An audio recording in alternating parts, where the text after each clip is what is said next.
우리 함께 하나님의 말씀 보겠습니다. 욥기서 27장 5절과 6절의 말씀입니다. 욥기서 27장 5절과 6절의 말씀을 우리 함께 은혜 나누도록 하겠습니다.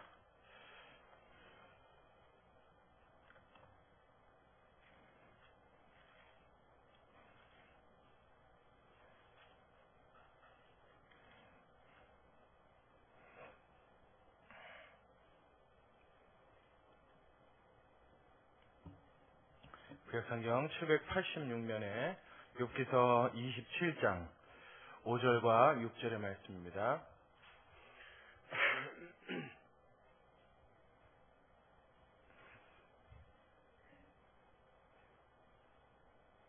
우리 다 찾으셨으면 우리 5절, 6절 함께 같이 읽도록 하겠습니다. 시작. 나는 단창코 너희를 옳다하지 아니하겠고 죽기 전에는 나의 순전함을 버리지 않을 것이라. 내가 내 의를 굳게 잡고 놓지 아니하리니 일평생 내 마음이 나를 책망치 아니하리라. 아멘. 자, 우리 한번 다시 같이 한번 읽을게요. 자, 5절과 6절 한 번 더 읽습니다. 시작. 나는 단정코 너희를 옳다하지 아니하겠고 죽기 전에는 나의 순전함을 버리지 않을 것이라. 내가 내 의를 굳게 잡고 놓지 아니하리니 일평생 내 마음이 나를 책망치 아니하리라. 아멘. 할렐루야. 오늘 설교의 제목은 나를 책망치 아니하리라 하는 이 욥의 마지막 고백의 그 고백을 따서 나를 책망치 아니하리라 하는 말로 오늘 설교의 제목을 잡아봤습니다. 나를 책망치 않겠다. 여러분 무슨 말인지 아시겠어요? 나를 책망치 아니하리라. 현대는 참 개인주의가 팽배해 있고 이기주의가 팽배해 있는 사회라 이 말이 사실 그렇게 크게 우리에게 해당이 될까 하는 생각도 사실은 좀 해보았습니다. 자, 이게 무슨 말이냐면 이제 저를 보세요. 저를 주목해서 보십시오. 저하고 눈을 맞추시고 자, 제게 잘 들어보세요. 두 사람이 싸웁니다. 말다툼이 있었어요. 어떤 이익의 문제든 어떤 생각의 문제든 둘 관계에 좋지 않은 껄끄러움 때문에 충돌이 일어났습니다. 자, 그러면 싸우고 있는 두 사람의 이야기를 가만히 옆에서 살펴봤을 때 서로가 서로에게 대하여 이 잘못의 원인이 누구라고 이야기합니까? 그렇죠. 항상 그 싸움의 내용을 보면 나 때문이야 라는 것 때문에 싸우는 경우는 본 일이 있어요? 없어요. 나 때문이야 그럼 싸울 리가? 없죠. 여러분 요즘에는 싸움이 얼마나 잦아요. 싸움이라는 단어가 굉장히 우리에게 꼭 무슨 슈퍼마켓이나 뭐 마트나 되는 정도의 이렇게 귀에 익은 흔한 이야기처럼 들리는 단어가 저는 싸움이라고 생각합니다. 왜냐하면 곳곳에서 싸우지 않는 곳이 없는 것 같아요. 국회에서도 또 직장에서도 사회에서도 국가와 국가 간에도 여러분 이 다툼과 싸움이라는 단어가 얼마나 많이 팽배되어 있어요. 그렇죠? 또 뿐만 아니라 심지어는 어디서도요? 교회에서도. 요즘엔 교회에서 싸움이 날 때 그러면 불과 한 30년 전만 해도 교회에서 누군가 싸울 때 그러면 이거는 뉴스거리였습니다. 정말로 와 1000년에 한 번 일어날까 말까 뭐 그런 일이 있을 수도 있었고 눈이 화동전만해져야 될 만한 상황이에요. 그런데 요즘에는요 이런 일들이 하도 비일비재해서 교회에서 누가 싸웠대 그럼 대번에 입에서 나오는 말이 또 그렇죠? 얼마나 많은 곳에서 사람들이 다툼과 분쟁과 싸움을 일으키는지 몰라요. 근데 그 분쟁과 다툼과 싸움이라는 그 모든 상황의 내면을 살펴보면 그 밑바탕에 무엇이 깔려있냐면 이 잘못의 원인이 너 때문이다 하는 상대방을 책망하는 이 책망에서부터의 비롯되어지는 것이 거의 모든 싸움의 베이직이 아닐까, 기초가 아닐까, 기반이 아닐까 생각을 합니다. 여러분 맞습니까? 네. 자, 그렇다고 한다면 이런 싸움이, 이런 개인주의가, 이런 이기주의가 팽배해져 있는 상황에 나는 나를 책망치 아니하리라. 나를 책망치 아니라. 여러분 이 말이 좀 어울립니까? 오히려 요즘 사람들은 나를 책망하기보다는 남 책망하기에 바쁘죠. 얼마 전에 우리 선거가 끝났어요. 투표를 다 하셨는데 요즘도 지나가다 보면 무슨 당 사무실에 큰 현수막 걸리는 거 아직도 있는 거 여러분 가끔 보시죠? 거기 제가 얼마나 웃긴 글을 하나 봤냐면, 어떤 여자분이에요. 제가 무슨 당 누구라고는 이야기 안 할게요. 여자분인데 참 잘생기셨더라고요. 근데 이렇게 몇 번 기호 이렇게 아직도 그게 붙어 있어요. 근데 거기에 딱 로고가 크게 두 줄로 써 있는데, 뭐라고 써있냐면, 삽질 정권 나와라.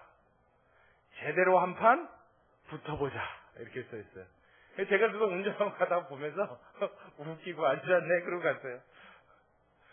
아니 너무 웃기잖아요. 삽질 정권 나오래요. 정권인 지금 삽질을 하고 있대요. 삽질하면 여러분 얼마나 기가 막힌 단어인지 아시죠? 아주 은어 중에서도 굉장히 질 나쁜 언어입니다. 그렇죠? 삽질하고 있네. 우린 그런 말을 할 때 그 말해주는 뉘앙스도 참 듣기 거북하지만 그런 말을 하는 사람도 굉장히 질이 높아 보여요? 낮아 보여요? 여러분 당을 대표하는 당 대표가 정권을 향해서 삽질 정권이라는 표현을 했습니다. 그 사람의 밑바닥을 보이는 거죠. 전 그거 보면서 아주 웃음을 멈출 수가 없었어요. 지나가는 개가 보고 웃을 일이다. 저는 속으로 그렇게 생각했습니다. 아니 저런 사람들이 모여서 나라를 이끌어간다 그러면 이 나라가 어디로 가겠는가 도대체. 아직도 나의 이권을 위해서는, 나라는 개인주의를 위해서는, 나의 어떤 이익과 나의 편익을 위해서는 남을 짓밟고 남을 욕하는 일에 자신의 인격을 내던지는 것쯤은 아무렇지도 않게 생각하는 그런 사회, 그러한 사람들이 만연되어 있다면 오늘 이 설교는 어쩌면 현대 사회에는 좀 맞지 않은 내용이 되지 않겠다라는 우려도 됩니다. 그러나 저는 이런 사회주의에 있어지는 어떠한 사건이나 이 사회 안에서 일어나는 어떠한 그런 성향을 놓고 오늘 말씀을 드리려는 것이 아니라 성도 개인의 여러분 한 사람 한 사람의 나 한 사람 삶 속에 일어나는 내 자신에 대한 책망과 내 자신에 대한 두려움과 혹은 내 자신에 대한 자신감을 상실하는 이런 상황들에 대하여 오늘 성경이 뭐라고 말씀하시는지 이 말씀을 통해 우리가 배우고 하나님 앞에서 우리는 어떠한 자세로 나를 생각하며 나를 판단하며 살아야 하겠는가, 우리가 성경적으로 잘 배워서 하나님 앞에 기쁨과 희망과 소망과 감사와 하나님 앞에 영광 돌리되 내 마음이 기뻐 돌릴 수 있는 이 모든 것들을 잃지 않는 여러분들 되시길 주님의 이름으로 축원합니다. 오늘 성경의 본문의 내용은 이런 사회적인 어떤 그런 모습, 부조리 이런 모습을 놓고 하는 이야기가 아닙니다. 여러분 개인에 대한 이야기예요. 우리가 겉으로는 큰소리 막 치고 남 잘못이라고 그러고 네가 잘못했다 말하고 너와 나는 다르다 큰소리 빵빵 칠지 모르겠지만 여러분 스스로 혼자 여러분 자신을 가만히 돌이켜서 생각할 때 자신감 잃고 낙심할 때가 여러분 있습니까 없습니까? 많죠.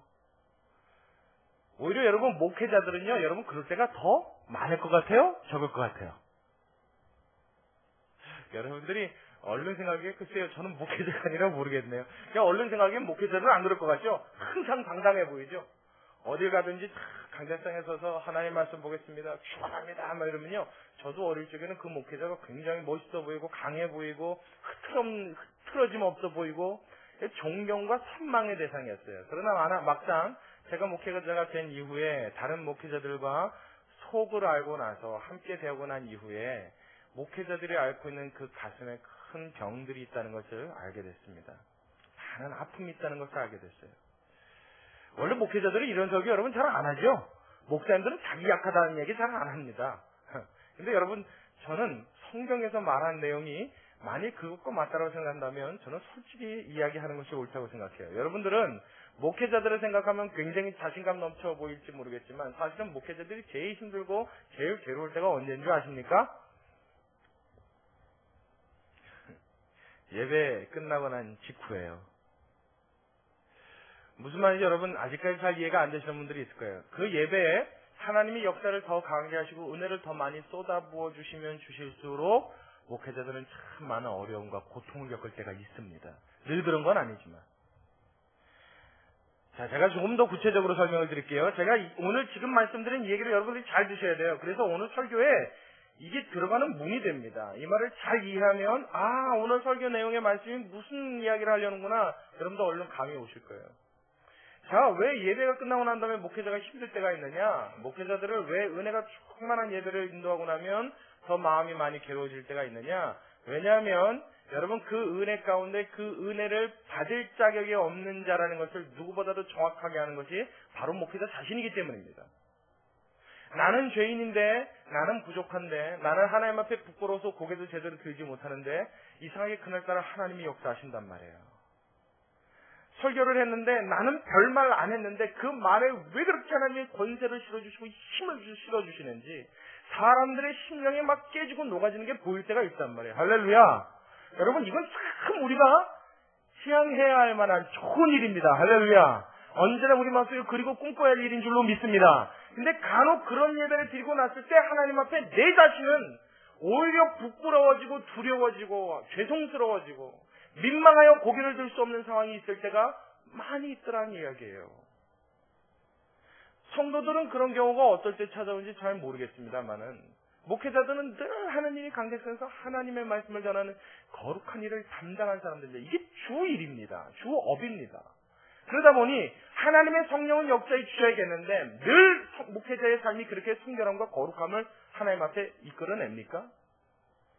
여러분 사람은 다 누구나 하나님 앞에 부족한 죄인이요 어림없는 하나님의 경건에 하나님의 거룩에 이르기에는 어림없는 자들임을 여러분 분명히 믿으시기 바랍니다. 목회자도 다르지 않단 말이에요. 그런데 그런 하나님의 거룩을 경험하고 나면요 그 하나님의 거룩 앞에 나의 자신이 벌거벗은 것 같아요.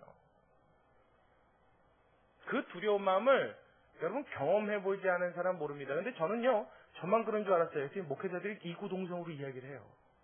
은혜 충만하면요 그때는 성령의 충만을 받아서 세술에 취하여서 예배를 인도합니다. 그 예배가 끝나고 나면 그때 찾아오는 두려움은요 말로 표현할 수 없습니다. 그럴 때 내가 과연 하나님 앞에 이런 은혜 받을 자격이 있는 자인가?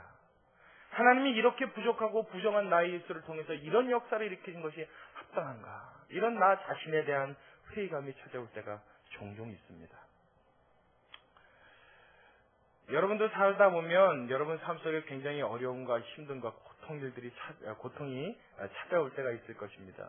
욥의 친구들과 욥이 함께 지내면서 그 고통의 원인이 무엇인가 우리 지난 시간까지 함께 나눴죠. 그것을 연구하고 찾는 중에 결론을 냈습니다. 욥의 친구들은 욥을 향하여 너의 죄가 너의 그 고통을 불러왔다. 내가 당하는 아픔이나 내가 당하는 슬픔이나 내가 당하는 모든 괴로움은 다 누구 때문이다? 너 자신 때문이다. 네가 부족하여서 그렇다. 그러니 하나님 앞에 빨리 회개할 거리가 있거든. 너는 회개하라. 너는 하나님 앞에 너를 자숙하라. 다시 돌아보라. 굉장히 아픈 말로 그를 촉구하는 것을 우리는 봤어요. 특히 욥의 친구 빌닷이라고 하는 사람은요. 자 여러분 이쯤에서 우리 기억력을 한번 다시 일으켜보죠. 이 친구 셋이 무엇 때문에 욥을 찾아왔다고요? 위로하고 조문. 근데 이 빌닷이라는 사람이요. 욥한테 뭐라고 말했냐면 그 자녀의 죽음을 이야기했어요. 여러분 어떤 경우에도 이런 거 얘기하면 안 되죠. 근데 그 죽음에 대해서도 위로해주는 이야기면 좋았을 텐데 뭐라고 그랬냐면 네 자식들이 네 자녀 10명이 왜 한 번에 몰살했는지 아느냐 그랬다고요. 여러분 이거 굉장히 무서운 말입니다. 이런 말 해야 됩니까? 말아야 됩니까? 죽어도 하지 말아야 됩니다. 여러분 자녀가 한 명이 죽어도요. 부모는 온전한 정신을 갖고 살아갈 수가 없습니다. 여러분 다 그렇게 동의하시죠? 10명이 하루아침에 몰살을 했다고요. 근데 그 원인을 지금 캐겠대요. 이거 뭐하는 짓입니까? 근데 이 빌닷이 뭐라 그러냐면요. 너희 자녀들이 네가 모르는 죄를 분명히 지었습니다 그랬다고요. 너는 몰랐겠지만 너희 자녀 10명은 그 죄를 지었기 그 죄 중에서 몰살했다. 다 죽었다. 그러니 여러분 그 죽음이 싸다는 거예요? 안 된다는 거예요? 이게 도대체 말입니까 여러분? 여러분 이런 소리를 만약에 여러분이 욥이 되어서 들었다고 가정하자고요. 여러분 마음에 참담함이 오겠어요? 안 오겠어요? 참담함 정도요? 우리는 온전한 정신을 갖고 살지를 못할 겁니다. 여러분 그 사람하고는 들러붙어 싸워도요. 그냥 제정신으로 싸우겠어요? 여러분 중에 이런 상황에서도 예수 그리스도의 사랑을 발휘해서 내가 너의 말을 용서해 주겠다. 여러분 가능합니까? 제가 왜 자꾸 지금 성경의 본론에 들어가지 않고 자꾸 우리의 이야기를 하느냐 하면 여러분 성경의 이야기와 지식을 배우는 것은 사실 중요한 일입니다만은 어찌 따지고 보면 그렇게 크게 중요하지 않습니다. 성경을 얼마나 많이 깨달았느냐 얼마나 많이 지식으로 아느냐는 여러분의 삶을 바꿔놓을 수 없습니다. 단 한마디 깨달은 말일지라도 이 말씀이 나의 삶에 와서 부딪혀지고 나의 마음판에 와서 새겨지고 나를 움직여줄 수 있는 삶의 원동력이 되어진다면 여러분 우리는 조금 더 하나님 앞에 가까이 갈 수 있는 거룩한 하나님의 자녀 될 줄로 믿습니다. 이게 중요한 거예요. 그러니까 여러분 오늘 이 말씀을 통해서요 무엇을 많이 배우겠느냐, 욥기가 뭘 말하느냐, 지식적인 어떤 학문적인 내용을 들으려고 하지 마시고 이 속에 나타나 있는 말씀을 통하여 나는 과연 어떠느냐, 나는 어떤 사람이냐, 내 인생을 비춰볼 수 있는 여러분 삶의 거울이 될 수 있길 주의 이름으로 축원합니다. 굉장히 중요한 말씀이에요. 이게 우리는 되어져야 합니다. 이런 이야기를 들었다면요, 제가 만약에 욥이 된다면 그 빌닷이라는 친구는 평생 안 볼 것은 기본이고, 그렇죠? 여러분 그 자리에서 온전히 걸어나가지 못하게 하기에 저는 충분히 자신이 있습니다. 얼마나 그 자신감은 넘치는지 몰라요. 내가 목사가 된 이후에 한 번도 힘을 쓰지 않은 것은 오늘 쓰려는 이유였나 보다. 아마 분명히 그렇게 마음 먹고 작정한 듯이 달려들었을 거예요. 얼마나 마음에 분통이 터집니까? 이것은요, 다 무엇에서 발산한 거예요? 이 죄와 죄책에 관련된 무거운 마음의 짐 때문에 생겨지는 그런 하나의 현상입니다. 자, 이제부터 제가 성경에 관련된 이야기들을 하나씩 말씀을 드릴게요. 자, 보세요. 친구들은 욥을 정죄하고 너의 모든 고통과 내 자녀의 고통은 죄로부터 왔다는 이야기를 할 때는 지난 시간에 우리 함께 나왔죠. 인과응보의 법칙을 놓고 설명했습니다. 인과응보, 하나님이 보응하셨다는 거예요. 갚으신다는 겁니다. 욥은 이야기합니다. 하나님은 인애하시고 자비로우시고 용서하시고 모든 것을 덮어주시는 긍휼과 사랑의 하나님이신데 어째야 하나님이 나의 짓지 않은 죄를 보응하시겠느냐. 내가 죄를 짓지 않았다 말하니 죄에 대한 보응을 하시는 하나님 앞에 하나님이 너를 괴롭게 하신 것은 죄 때문에 갚으신 것인데 너는 죄가 없다니 너는 하나님보다 의로우냐? 이 싸움 벌이고 있는 거예요. 그러니까 죄책을 놓고 친구들은 계속 공박을 하는 겁니다. 너는 죄책감 가져야 돼, 이 얘기예요. 넌 좀 자숙해야 돼. 너 부끄러운 줄 알아야 돼. 너 빨리 회개해야 돼. 너 머리 숙여야 돼. 넌 잘못된 인간이야. 넌 좋지 않은 사람이야. 넌 얼마나 나쁜 인간인지 몰라. 너 하나님보다 네가 더 거룩해? 네가 하나님보다 더 경건해? 여러분 이 싸움 벌이고 있는 거예요. 근데 욥은 아니라는 거예요. 내가 생각하는 하나님은 그 하나님이 아니라, 내가 아는 하나님은 그 하나님이 아니라, 내 하나님은 나의 죄를 짊어지셔서 어릴 적부터 지었던 모든 죄를 하나하나씩 그 앞에 갚아내는 하나님이 아니라 용서하시는 하나님, 감싸주시는 하나님이라. 할렐루야! 할렐루야! 여러분 어떤 게 맞다고 생각하십니까? 여러분 죄는 짓지만 그 죄에 대해 하나님이 용서하시면 용서하신 죄의 대가를 받습니까? 안 받습니까? 우리 나이 드신 분들이 대답을 잘 못하시는 것 같아요. 한번 크게 대답해보세요. 대가를 받습니까? 안 받습니까? 여러분 제가 이렇게 한번 여쭤볼게요. 어떤 젊은 사람이 죄를 범했습니다. 근데 그 죄가 성적인 죄를 범했어요. 성적인 죄를 범해서 그 죄에 대해서 시간이 오래 지난 이후에 하나님 앞에 회개를 하였고 잘못했다는 죄책감 때문에 하나님 앞에 진정으로 눈물로 회개를 했다고 가정하자고요. 자, 그러면 여러분 그 죄에 대한 그 결과는 하나님이 그에게 갚으십니까? 안 갚으십니까? 죄값을 치르게 하십니까? 안 치르게 하십니까? 하나님은 용서해 주세요? 안 해주세요? 용서해 주시죠. 근데 잘못했고 그때 졌던 죄 때문에 애가 덜컥 났단 말이에요. 자, 그러면 그 애는 죄의 싹입니까? 아닙니까? 오늘 머리 굉장히 복잡해집니다. 자, 이거 뭐예요? 그러면 제가 성경의 예를 들까요? 여러분 다윗이요, 우리아의 아내 바세바를 범죄했죠? 범했습니다. 그 남편을 죽였습니다. 그리고 그 아내를 후궁으로 맞아들여서 애를 낳습니다. 그렇죠? 그 애를 하나님이 치셨어요? 안 치셨어요? 네, 치셨어요. 자, 치셨습니까? 안 치셨습니까? 치셨잖아요. 그래서 그때 베옷을 입고 금식하며 하나님 앞에 다윗이 울면서 기도했지요. 근데 결국 그 애가 살아났습니까? 죽었습니까? 죽었어요. 죄에 대한 보험 하셨습니까? 안 하셨습니까? 아니라고 하고 싶어요. 왜냐면 그거 보험이라고 얘기하면 나는 보험받을 게 어떻게 해요? 생각만 해도 아찔하죠. 여러분, 죄를 지어서 어떤 결과물이 생기면 그것은 죄를 지은 결과물이라고 말하면 안 되고 그 행동이 가져다준 원인에 대한 결과입니다. 하나님이 분명히 죄값은 용서해 주십니다. 누구의 보혈로? 크게요. 누구의 보혈로? 할렐루야. 그렇죠. 예수님의 보혈로 분명히 용서해 주십니다. 아, 근데 죄값은 받아야 되는데 그럼 죄 용서해 준 거예요? 안 해 준 거예요? 그게 무슨 용서입니까? 그건 용서가 아니죠. 죄값 다 받으면 내가 당당하게 죄 짓고 당당하게 옥살이를 하든지 죄값을 치르죠. 용서란 것은 뭐예요? 그 죄값을 사면해 주는 것을 의미합니다. 하나님은 인애하시고 자비로우시고 우리의 죄의 노하기를 더디하시고 우리의 모든 형벌에서 사함을 주시는 하나님. 할렐루야. 그 말의 의미는 모든 죄값을 예수 그리스도의 피의 값으로 덮으시고 걷어가신다는 것을 의미하는 줄로 믿으시기 바랍니다. 근데 여러분, 까불고 막 운전을 그냥 말해요. 막 어디 가서 정말 무슨 그냥 갈짓자를 그리면서 막 한단 말이에요. 나 상대방 막 놀래키려고 하고 브레이크도 앞에 가서 팍 밟아놓고 막. 여러분, 이거 잘못한 거죠? 근데 그러다가 정면 추돌 사고가 나왔고 크게 다쳤어요. 죄값을 받은 겁니까? 아니죠. 이건 까불다가 자기가 다친 겁니다, 여러분. 꼭 그러고 나면 사람의 마음속에 무슨 생각이냐면, 이야, 뭐 잘못한 거 하나님이 이거 갚으신 것 같아. 여러분, 안 그래요? 이런 무서운 죄책감이요, 이런 무서운 마음속에 드는 이 짐들이요, 내 마음속에 있는 죄의 이 무게를 덜어버리지 못해서 항상 괴롭히는 성도들의 고민이요, 갈등이요, 아픔입니다. 어찌 보면 목회자들이 겪었던 그 고통과 그 괴로움, 하나님의 은혜를 주시면 주실수록 괴롭다는 그 마음도 무엇 때문이에요? 목회자 가슴 속에 담겨있는 은근한 죄책이 끊임없이 그를 괴롭히는 거예요. 그것이 하나님 앞에 부끄러운 나를 자꾸 보게 하는 거예요.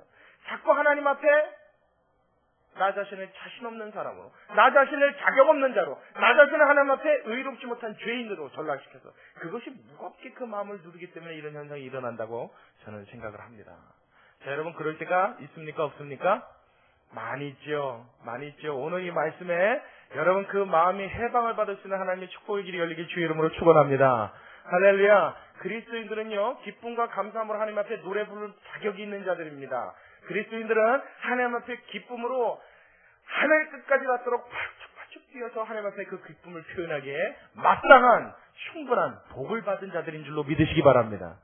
그게 왜 여러분 이렇게 말할 수 있느냐? 하나님은 모든 죄와 죄책을 이미 걷어가셨기 때문에요. 하나님은 정도가 진 죄를요, 그 앞에 도로하고 그 죄에 대하여 용서를 구하면 마치 동에서 서가 먼 것과 같이. 동하고 서는 어때요? 서로 반대편이죠. 이게 맞닿을래요? 닿을 수가 없죠. 동에서 서편이 먼 것과 같이 너에게서 모든 죄악을 사하여내리라. 할렐루야. 멀리하리라. 하나님께서는 그 죄를 없으신다고 하셨어요. 근데 하나님이 그 죄를 또 끄집어내시면 그건 하나님의 의로움이 아니죠. 하나님의 그 자비하심이 아니죠. 이미 하나님 앞에 자백하고 고백한 모든 죄악은 여러분 이미 사해진 줄로 믿으시기 바랍니다. 이미 사라진 줄로 믿으시기 바랍니다. 하나님 앞에 글쎄요, 제가 오늘은요 막 이렇게 하면서 기도를 못했는데요, 하나님 잘못했습니다, 그냥 그러고 말아서 이거 하나님이 용서 안 해주시면 어떡하죠? 여러분, 여러분의 마음이 진심이었습니까? 여러분의 마음이 하나님 앞에 나를 진심으로 고백하고 용서받기를 소원하는 그 마음이 진심이었습니까?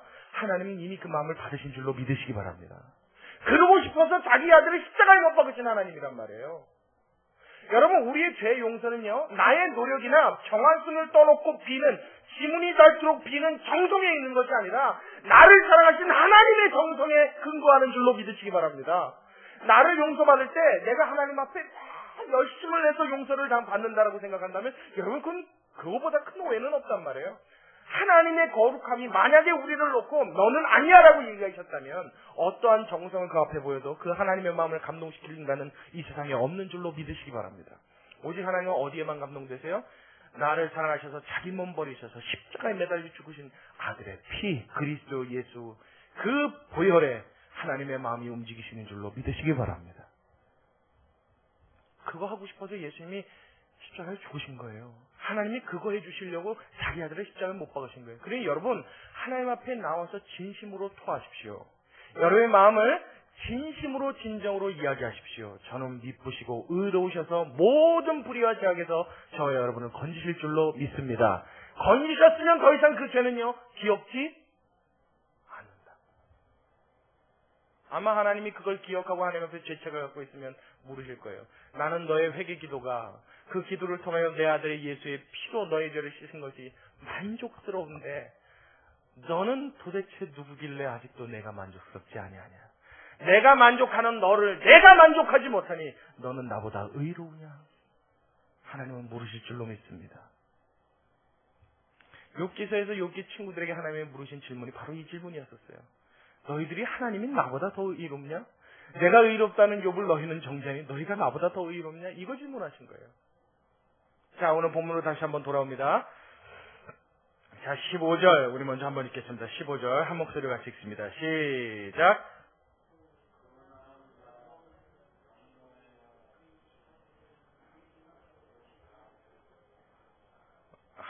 뭐라 그러는 거예요?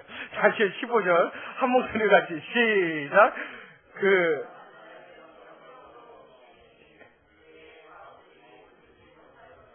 자, 16절이요. 시작.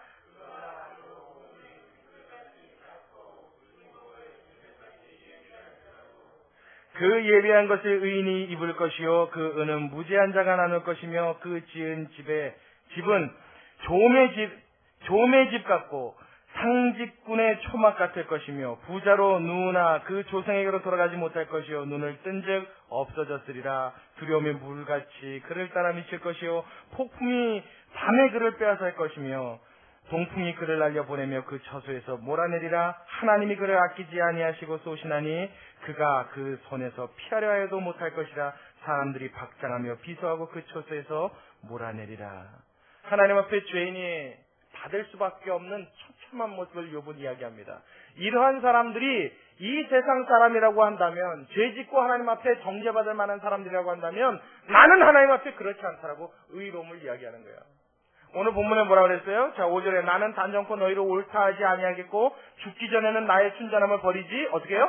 않을 것이라. 그러니까 이 말은 무슨 말이냐면 죽기 전까지는 나는 너희들의 말을 인정할 수 없어. 나는 내 순전함을 버리지 않을 거야. 나는 끝까지 하나님 앞에 나의 의로움을 난 자신 있게 붙들 거야. 나는 내가 의로운 걸 나는 끝까지 포기하지 않을 거야. 이 얘기입니다. 자, 6절이요. 더 기가 막혀요. 6절은 여러분 큰 목소리로 시작. 내가 내 의를 굳게 잡고 놓지 아니하리니 일평생 내 마음이 일평생 나를 책망치 아니하리라. 그 말은 뭐냐면 내가 하나님 앞에 죄인인 것을 나는 죄책감으로 시달려서 일평생 버리지 않겠다는 거예요. 왜? 아까 읽었던 15절부터 마지막 절까지 나와 있는 그 처참한 인생이 되지 않기 위해서. 하나님 앞에 죄책을 받고 괴로움과 그 죄의 주갑감에 눌려서 사는 인생이 얼마나 불쌍하고 얼마나 괴로운지 나는 하나님 앞에 그렇게 살지 않겠다는 거예요. 나는 하나님 앞에 의로움을 자신 있게 이야기하겠다는 거예요. 자, 여러분 이 말을 어떻게 생각하면요, 욥이 굉장히 교만해 보입니다. 그래서 어떤 목회자들은요, 욥은 한때 하나님 앞에 교만을 쌓고 회개하여 복을 받았다 가르치는 분들도 있어요. 근데 여러분 이 말은 교만함의 이야기가 아닙니다. 우리가 어찌 보면요, 여러분 생각해 보세요. 아픈 사람이 정말로 큰 어려움과 고통을 당해서 몸도 아프고 가정도 망하고 막 풍지박산이 났단 말이에요. 풍지박산이 났는데 그 사람이요, 여러분 좀 겸손하고 낮아져서 아휴 내가 무슨 큰 죄를 졌나 봅니다. 이러고 고개 숙이는 게 좀 어울려 보여요? 아니면 그럼에도 불구하고 당당해 보이는 게 어울려 보여요? 고개 숙이는 게 더 어울려 보이죠? 우리 생각에는 얼른 그렇단 말이에요. 야, 너 그 지경이 됐는데 뭐 그렇게 당당하다고 고개 빳빳이더냐? 목사님들도요, 목회하다가 좀 어려움을 당하고 교회가 좀 힘들어지잖아요? 노래 올 때 모습이 딱 보면 보여요, 벌써. 아, 무슨 문제 있구나. 그리고 교회가 좀 이렇게 성장하고 소리 이렇게 목사님이 잘 나간다 이런 소문이 도는 목사님은요, 돌아오실 때 어깨가요, 저는 뒤로 넘어지지 않을까 싶어요. 이게 얼마나 제쳐지는지. 아유, 그 위풍당당을 이루 말할 수가 없습니다. 근데 저는요, 있으나 없으나 항상 당당합니다. 할렐루야. 저는 원래 생겨보면 이 골조가 그렇게 생겼어요. 어깨가 구부러들질 않아요. 워낙 넓어서 웬만하면 당당해 보입니다. 거기다 미소만 띄면요, 항상 좋은 일 있는 사람 같아 보여요. 근데 여러분, 생긴 것만 그런 것이 아니라 제 마음은 항상 하나님 앞에 오늘 욥의 고백처럼 그런 마음을 갖고 있어요. 이 의로움을 하나님 앞에 말할 자신이 있다는 얘기예요. 내 자식들의 비록 죄를 졌을 수 있겠죠. 있겠죠. 여러분의 자녀들 죄 질까요? 안 질까요? 당연히 짓겠죠. 내가 모르는지 얼마나 많이 짓겠어요. 여러분, 그 죄 때문에 죄값을 하나님이 치르게 하셨다 해도 사실 그가 당하는 고통이 만약에 그 죄값이라고 한다면 틀린 말은 아닐 것입니다. 그러나 욥은 그 말에 대해서도 친구들에게 반박할 수 있었던 거예요. 아니야! 나는 너의 말을 인정치 않겠어. 나는 내 순전함을 굳게 지키겠어. 하나님 앞에 나는 자신 있어. 얘기를 할 수 있는 이유는 무엇 때문입니까? 그는 날마다 그들의 부족함과 자신의 혹시 모를 죄를 위하여 하나님 앞에 번제를 드렸던 자이기 때문입니다. 여러분, 이 말을 아시겠어요? 욥이 하나님 앞에 교만해서 나는 죄인이 아닙니다. 이렇게 말한 게 아니에요. 죄가 있지요. 욥도 왜 없겠습니까? 욥도 죄를 짓는 사람입니다. 그럼에도 불구하고 이 사실에 대해 당당하고 자신 있게 말할 수 있었던 것은 하나님 앞에 갖고 있었던 자기 자신의 마음의 그 경건함의 순전함 때문입니다. 얼마나 경건한 사람이었는지 그 자식들이 잔치를 벌이고 난 다음에도 어떻게 해요? 명수대로 하나님 앞에 번제를 드렸던 사람이에요. 그러니 하나님이 나의 제사를 받으시고 나의 기도를 들으시고 내 자식을 죄값으로 치셨을 리가 없다는 거예요. 그걸 믿었던 겁니다, 이 사람은. 할렐루야! 할렐루야! 여러분, 누군가를 위하여 중보 기도하고 누군가의 죄 사함을 위하여 여러분 기도하시면 여러분의 기도를 하나님 들으시고도 죄를 사하여 주시는 줄로 믿으시기 바랍니다. 만약 그렇지 않다면 죄 사함의 기도를 대신해 줄 필요가 없겠죠. 그 기도 시키실 리가 없겠죠. 내가 내 자리를 놓고 하나님, 내 자녀가 혹시 모를 때를 하나님 그지 중에 뭐만했다면 이 자녀를 용서하여 주옵소서. 하나님 용서해 주세요? 안 해주세요? 해주신단 말이에요. 해준다고요. 여러분, 그 대표적인 예가 누구예요? 솔로몬 아닙니까? 다윗이 하나님 앞에 늘 기도했어요. 다윗이 하나님 앞에 거룩했어요. 다윗이 하나님 마음에 꼭 들었어요. 그래서 다윗이 기도한 모든 것을 하나님이 들어주셨는데 특별히 뭐까지요? 솔로몬이 죄를 지어 하나님 앞에 나라가 쪼개지는 형벌을 받았어야 함에도 불구하고 하나님이 그때 뭐라 그래요? 내가 내 아비 다윗을 추억하여 그러죠. 너의 아빠 다윗 덕분에 내 생전에는 내 나라가 쪼개지지 아니하리라. 둘로 나뉘지 아니할 것이요. 내 자식 때에 가서 내 나라는 둘로 나뉘리라. 그래서 어떻게 해요? 이스라엘이 남유다 북이스라엘로 갈라져 버리죠. 여러분, 대표적인 케이스입니다. 여러분, 욥이 자신이 있었던 것은요, 죄를 짓지 않는 나는 의인이야가 아니라 무엇이요? 하나님 앞에 긍휼을 입었고 은혜를 입은 사람이라는 이 사실을 믿었기 때문입니다. 할렐루야! 할렐루야! 자, 우리 그 증거를 한번 찾아보죠. 자, 욥기서 31장 한번 보세요. 욥기서 31장. 뒤로 조금만 넘어가셨어요. 자, 욥이 하나님 앞에 어떻게 경건 생활을 했고, 어떻게 마음을 들였고, 어떻게 얼마나 이 거룩한 마음으로 하나님 앞에 온전한 사람이 되고 싶었는지 그의 간절한 마음과 그의 경건 생활이 기록되어 있습니다. 자, 우리 1절 같이 한번 볼게요. 1절 시작. 내가 내 눈과 언약을 세웠나니. 어떤 언약이요? 어찌 처녀에게 주목하랴. 여러분, 남자에게 참 무서운 얘기죠. 여러분, 예쁜 처녀가 지나가면 남녀는 아니군요. 노소를 분문하고 남자분들 보게 돼요? 안 보게 돼요? 얼른 저 뒤에서 대답하는데 우리 솔직해요. 다 보게 되죠? 그 정상입니다. 보는 게. 내가 나이가 젊든 많든 상관없이요.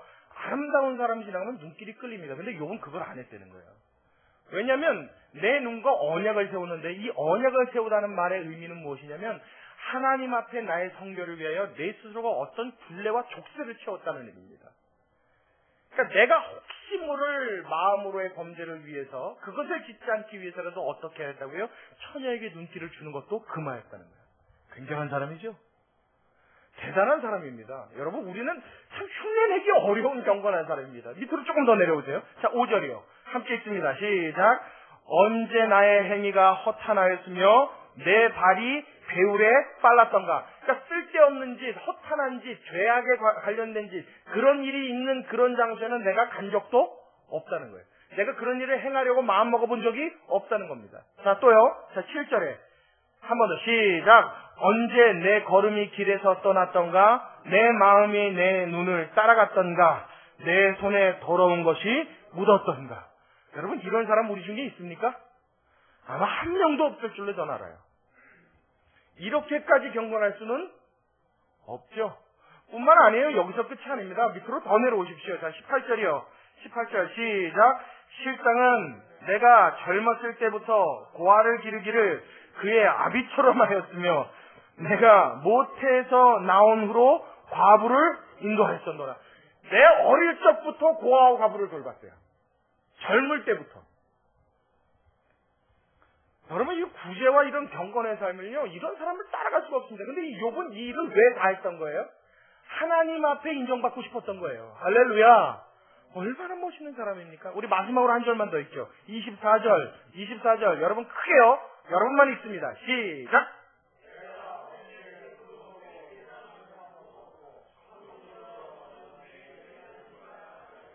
다 나왔죠, 여러분?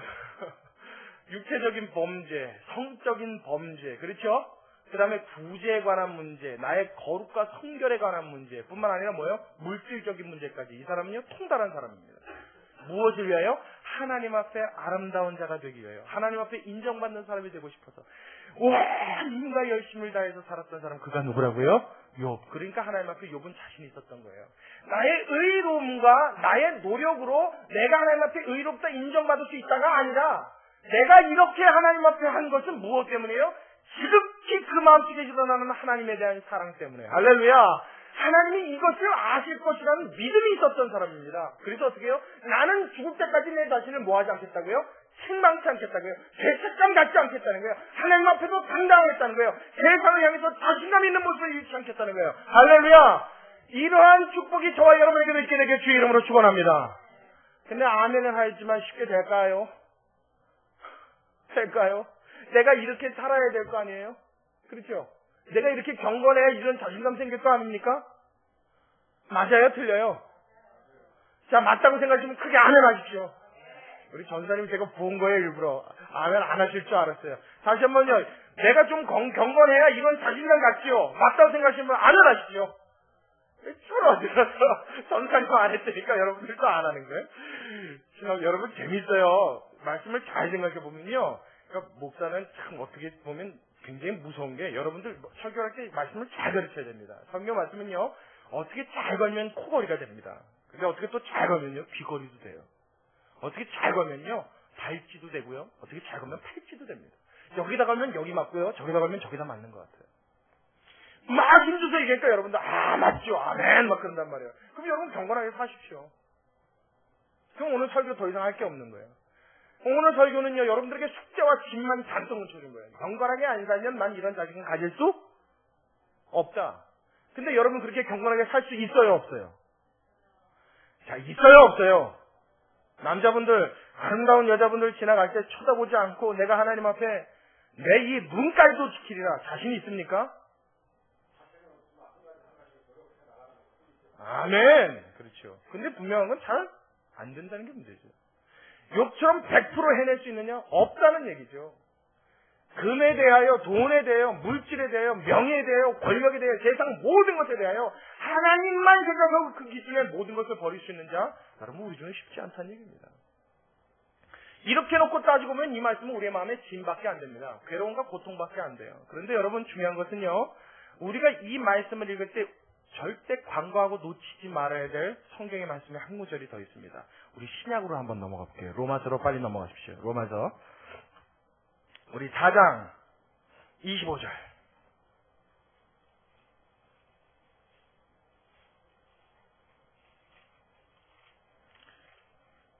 로마서 4장 25절.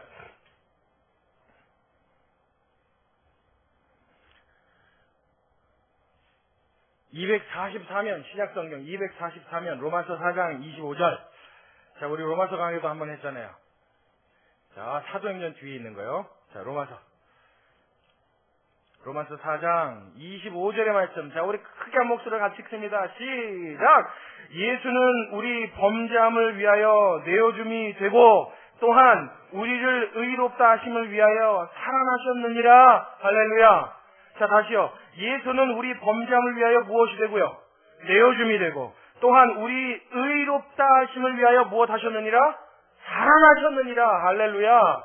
여러분 무슨 말입니까? 우리가 믿는 믿음의 주체가 여기에 있는 겁니다.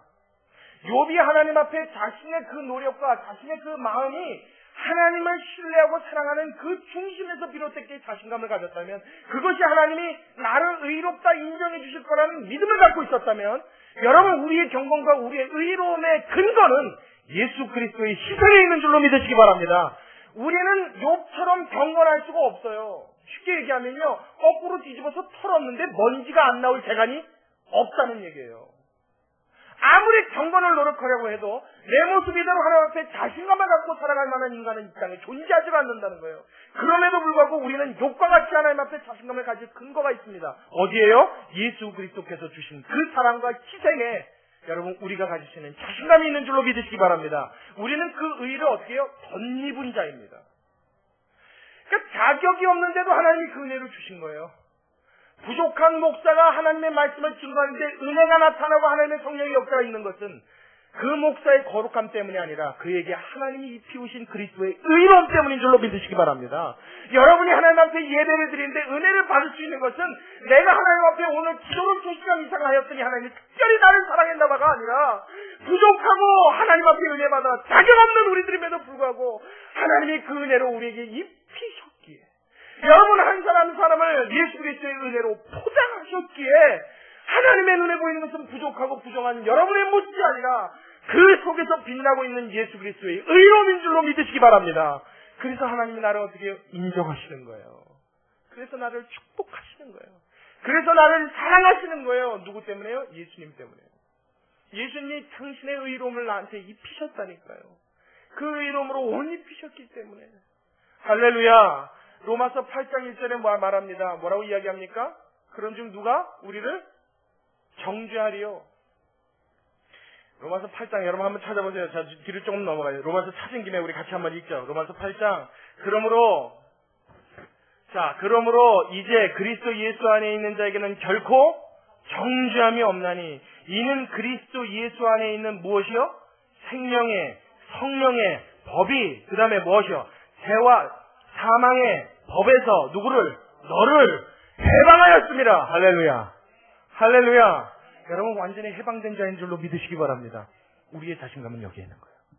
우리의 기쁨과 우리의 감격은 여기에 있는 거예요. 우리는 결코 정죄함을 받을래야 받을 수가 없다고요. 원래는 받아야 맞는 자들이죠.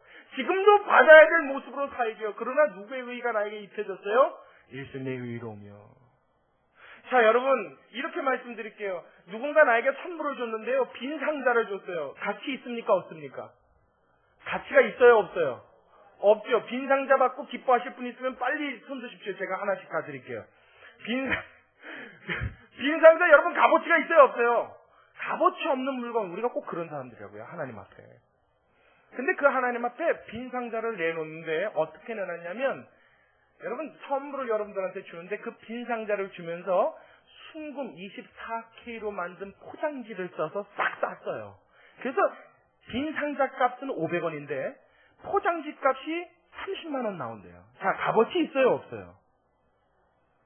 있어요? 없어요? 있죠. 무엇 때문에? 포장지 때문에요. 그럼 여러분 그 선물 받으면 뭐만 가지실래요? 그렇죠. 포장지가 예를 들어서 한 돈 쳐갖고 만든 거면 30만 원이겠지만 그 한 4돈만 들어가 보세요. 150만 원짜리예요. 여러분 그 선물의 가치가 충분히 있죠? 있습니다. 여러분 하나님 앞에 우리가요 빈 상자같이 의롭지 않고 쓸모없는 인간들이라고요. 별 볼 일 없다고요. 나의 의는 기껏해야 그 수준이라고요. 내가 경건하게 살고 노력해봐도 내가 하나님 앞에 보일 수 있는 수준은 하나님의 경건의 수준에 우리는요 미치지 못할 뿐만 아니라 볼 수도 없다고요. 하나님의 거룩이 어느 건지 우리는 제대로 알 수 있는 인간도 없다고요. 그럼에도 불구하고 하나님이 기뻐 받으실 수 있는 자가 된 것은 뭐요? 정금보다도 귀한 예수 그리스도의 보혈이 나를 쌌기 때문인 줄로 믿으시기 바랍니다. 여러분 애굽에서 6월절 날요 죽음의 사자가 나가서 장자들은 다 죽였습니다. 여러분 기억나세요? 장자들은 싹 다 죽였죠. 마지막 10번째 재앙이요. 근데 지나가다가 하나님이 임방과 문설주에 뭐를 바르라고 했어요? 양의 피를 내서 그걸 발라놓은 집은 그 죽음의 사자가 넘어가리라. 영어로 패스오버 그랬죠. 그 패스오버를 6월절 이렇게 말한다 그랬어요. 6월절의 뜻은 넘어가다 이런 뜻이에요. 사자가 싹 그 집에 들어가서 장자를 죽이려고 딱 봤는데 뭐가 발라있더라고요? 양의 피. 그 안에 있는 사람이 의로워서예요? 아니면 의롭지 않아서예요? 그게 상관이 있어요? 없어요? 없어요. 무엇이 지금 문제인 거예요? 양의 피. 임방과 물설주에 발라있는 그 피가 살고 죽이는 관건이 된단 말이에요.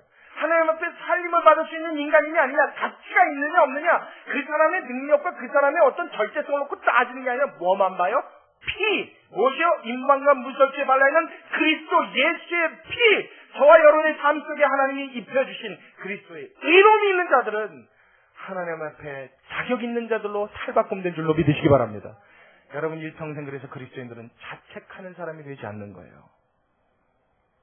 그런 의미에서 자책하지 않는 거예요. 부족함에도 불구하고 하나님 앞에 겸손하고 감사한 마음으로 그 의로움과 거룩을 받는 것입니다. 일평생 뭐라고 했어요? 나를 책망치 아니하리라. 이 책망이 나에게서부터 사라지면요, 인생에 얼마나 큰 기쁨과 만족이 오는지 모릅니다. 이 노래를 다윗도 하였어요. 다윗이 뭐라고 그랬냐면, 그 노여움은 잠깐이요, 하나님의 음총은, 그 은총은 평생이라. 밤에는 울음이 기숙할지라도 아침에는 기쁨이 오리라. 여러분 이 구절 몰라요?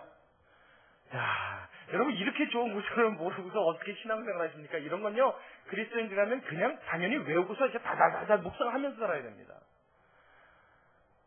우리 한번 찾아볼까요? 시편 30편 한번 가보세요. 제가 오늘 이 말씀만 여러분들에게 드리고 오늘 설교 마치겠습니다. 시편 30편이요.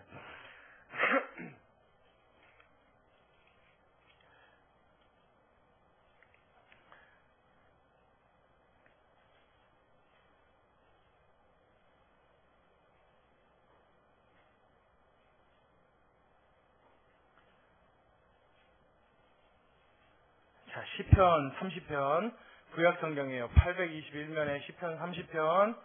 자, 5절의 말씀입니다. 우리 한 목소리 같이 읽을게요. 여러분들 그리고 오늘 집에 가셔서 이 말씀 꼭 외우십시오. 같이 읽습니다. 시작. 그 노염은 잠깐이요, 그 은총은 평생이로다. 저녁에는 울음이 기숙할지라도 아침에는요 기쁨이 오리로다. 할렐루야, 할렐루야. 여러분 우리가 생각하건대 하나님이 나에게 진노하시고 나의 죄값을 갚으신다면요, 여러분 얘기는 이렇게 돼요. 이렇게 돼야 돼요. 그 노염은 영원이요, 기쁨은 순간이로다. 그렇죠? 그렇죠? 은총은 잠깐 있는 일이요, 하나님의 노려움은 나의 평생에 따를 일이라. 아마 이렇게 해야 될 거예요. 또 뿐만 아니라 저녁에는 울음이 기숙할지라도 아침에는 기쁨이 오리로다 그랬는데, 이게 우리의 삶에 적용을 시키자면 우리는 하나님의 은혜를 두려워하고, 아니 하나님의 은혜를 의심하고 하나님의 은총을 의심하면 어떻게 반응이 나오냐면, 저녁에 울음이 기생하면 아침에는 시체가 돼서 나오리라. 아마 우리는 이렇게 고백하게 될 거예요. 여러분 안 그렇습니까?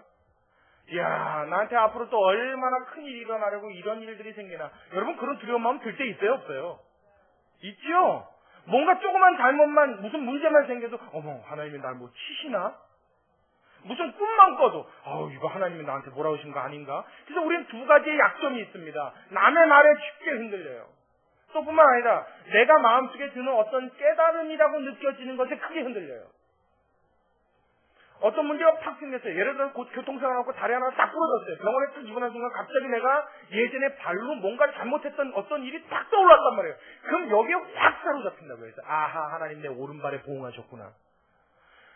성경은 그렇게 가르치지 않습니다, 여러분. 여러분 그날은 사고가 있어서 다친 거예요. 여러분 어쩌면요, 전신이 다 다쳐서 죽음의 위험에 놓일 수 있는 일을 하나님은 오른다리 하나로 막아주신지도 모른 것입니다. 하나님은 여러분에게 항상 무엇을 주기 원하신다고요? 좋은 거. 그렇죠. 자녀가 누가 떡을 달라는데 도루 줄 자가 있겠냐고요. 여러분 하나님과의 나의 관계를 생각할 때 나의 아버지와 아들이라고 생각한다면 여러분 우리는 쉽게 이해가 갑니다, 이 말이. 그 하나님을 어려운 신으로 생각하니까 항상 문제가 되는 거예요. 뭔가 누가 와서 그 김지사 예전에 하나님 앞에 서원 기도했다며. 그 서원 기도는 성경에 보니까 해로울지라도 갚을지니라 그랬는데 당신 그거 안 갚았지? 하나님 치시나 보다. 우리 회개해, 금식해야 돼, 그리고 그거 갚아야 돼, 5억. 아니지, 이거 후딱 가는 거예요. 그럼 여러분 신앙생활이 즐거워요, 괴로워요? 여러분 그게 무슨 코문입니까? 그런 신앙생활 하려면 뭘 합니까? 여러분 예수 믿는 일은요, 이 세상에 어떤 일과 견줄 수 없고 비교할 수 없는 행복한 일인 줄로 믿으시기 바랍니다. 구약시대에는 하나님이 그렇게 하셨어요. 그것은 어떤 이유가 있었습니다. 제가 언제 한번 소원에 대한 설교도 한번 할게요. 여러분 그때 잘 들으십시오. 구약시대는 굉장한 의미를 지녔어요. 그 소원이 반드시 지켜져야만 했습니다. 그러나 여러분 신약시대에 넘어오면서부터는 이 소원의 의미가 완전히 달라졌습니다. 어떻게 달라졌냐면 소원이란 것 자체를 하나님이 무효화시켜버리셨어요. 아니, 저건 또 무슨 말이야. 여러분, 아직도 소원은 굉장히 중요한 걸로 알고 계시죠? 소원이란 것 자체가 신약시대에 와서는 무의미해졌어요. 왜냐하면 하나님이 그 소원을 아예 처음부터 인정을 안 하십니다. 받질 않아요. 자, 예수님 뭐라고 하셨어요? 하늘로는 소원해라 말아라. 말아라. 땅으로는 소원해라 말아라. 너희 머리털로는 소원해라 말아라. 말아라. 왜요? 저 하늘은, 저 땅은, 너희 머리털은,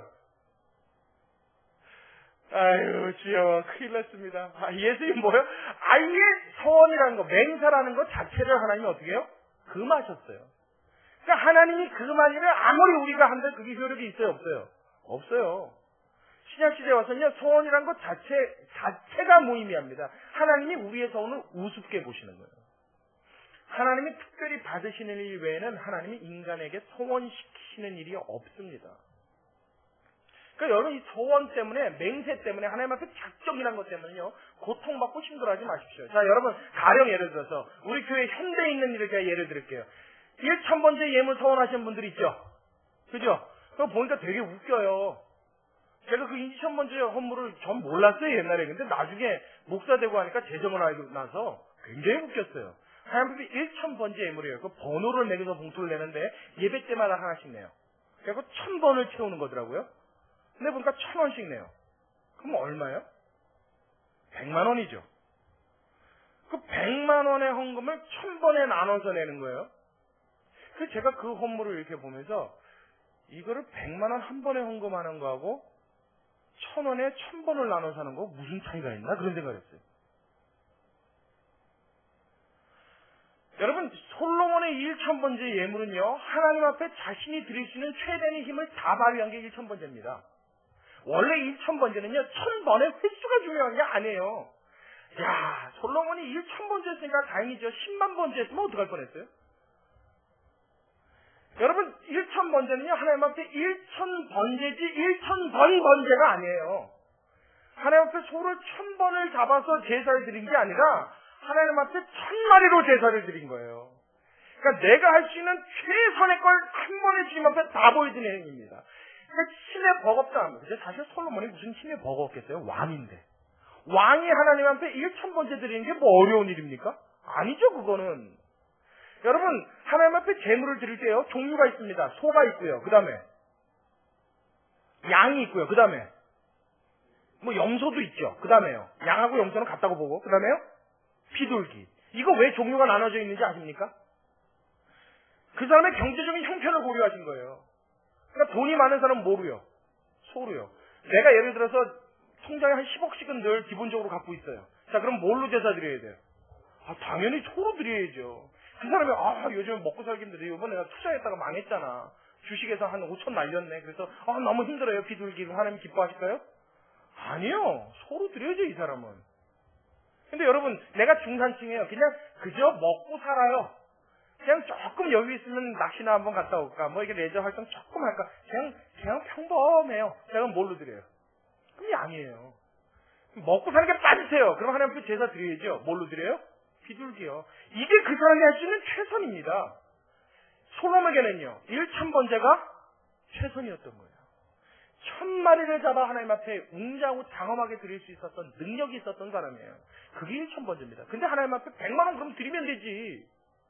그걸 뭘 1,000원에 쪼개갖고 1,000번을 드려요. 그 하나님이 참 그거 보고 웃으실 것 같아. 그런 예물은 여러분 성경에 나오지도 않습니다. 전혀 비성경적인 헌물입니다. 성경에서 가르친 일이 없는 헌금이에요. 그래서 성도들이 괜히 만들어내고 목사들이 괜히 만들어낸 거예요. 헌금 뿌리려고. 전혀 관련된 일이 아닙니다. 하나님 앞에서 드려진 이 서약 때문에 여러분 여러 사람이 피를 봐요. 그래서 이 1,000번째 헌물 드리다가 중간에 빼먹으면 무슨 벌 받는 줄 알고, 큰일 나는 줄 알고. 여러분, 하나님은 처음부터 그거 안중에 없는 줄로 믿으시기 바랍니다. 믿으시기 바랍니다. 하나님은 여러분의 주머니를 노리는 게 아니라 여러분 주머니 속에 담겨있는 여러분의 마음을 노리시는 줄로 믿으시기 바라요. 그 마음을 받고 싶으신 거지 하나님은 돈이 아쉬운 분이 아니에요. 무언가 소원했다 이걸 못 지켜서 막 그냥 죽어가는 신용을 하는 성도들은 많이 본단 말이에요. 여러분 애당초 그 일에 대해서 여러분의 마음을 두지 않기를 부탁을 드립니다. 여러분 성도들은요 어떤 일에도 하나님 앞에 죄책을 갖고 사는 사람들이 아니에요. 신앙생활이야말로 하나님 앞에 행복하고 기쁜 일입니다. 봉사를 하여도 희생을 하여도 나눠주어도 남에게 손해를 봐도 주님 앞에 기쁨과 감사함이 넘칠 수 있는 일, 이것이 바로 그리스도 안에서 사는 성도의 삶인 줄로 믿으시기 바랍니다. 그래서 욥이 오늘 이야기를 하고 다윗도 구약시대에 이 고백을 하였어요. 그 노염은 잠깐이요 그 은총은 평생이라.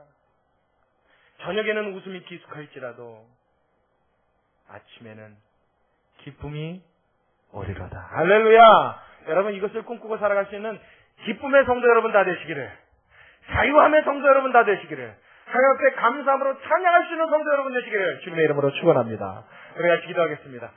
고마우신 아버지 감사합니다. 주님, 우리의 삶 가운데 주님이 주신 큰 기쁨과 하나님의 감사와 주님 찬양의 고백들이 넘쳐남을 주님 앞에 고백합니다.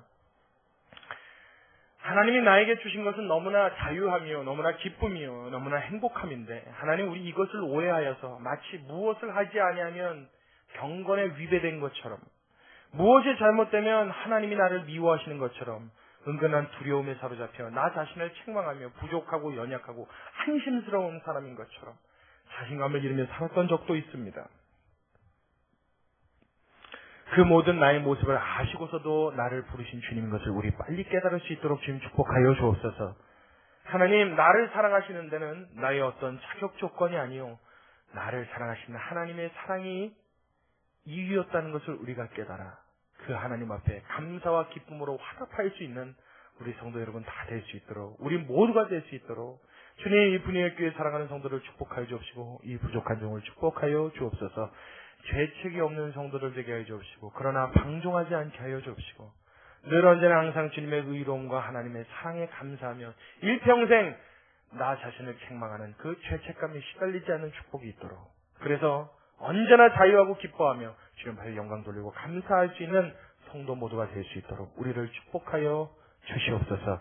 주님께 감사를 드리며 예수님의 이름으로 기도드리옵나이다. 아멘.